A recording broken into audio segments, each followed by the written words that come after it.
One of the things I'm really interested in is the intersection of product design and graphic design with legal practice. I think lawyers in general have worlds of things to learn from other disciplines, and especially from the design discipline. We are in the business of making products. Our products aren't as exciting as iPhones, but they're products. They are things that people use and that they rely upon. For us, it's legal documents. We are not the only people in the business of making products like this that communicate complicated information, that communicate instructional information.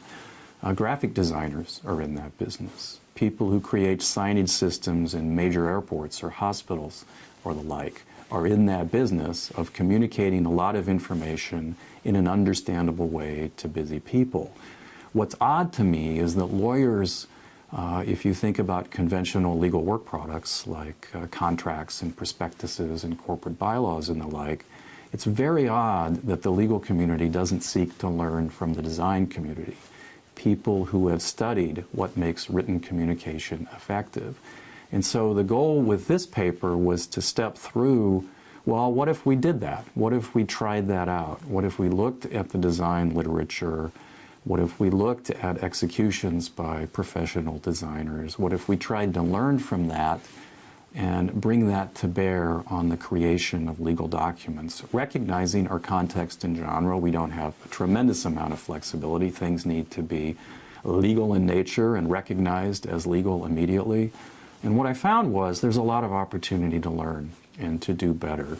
For the paper, we reviewed a fair piece of design literature, and then we took some documents we use in my legal clinic, corporate governance documents for nonprofit organizations, and really tried to think them from the ground up. Think about the user, a busy executive director, a volunteer board chair. Think about how people use materials in daily life to run the nonprofit. Think about them as they're often used, which is as an educational tool, a resource, a set of instructions for how to govern a nonprofit. And strip out a lot of the unnecessary legal stuff and really focus on practical application of the core governance principles. And those are the materials that we use in our clinic. We've been using them now for several years with clients. Clients love them. They like them a lot better than traditional legal documents. And it wasn't exactly a whole lot of work, some upfront investment on our part. So I think, you know, I just don't understand why lawyers don't do better on this. It's worth it.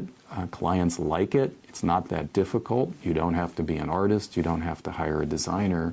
You just need to invest a little time in learning at least the basics of typography, and you can create a much better product for the client at fairly low cost.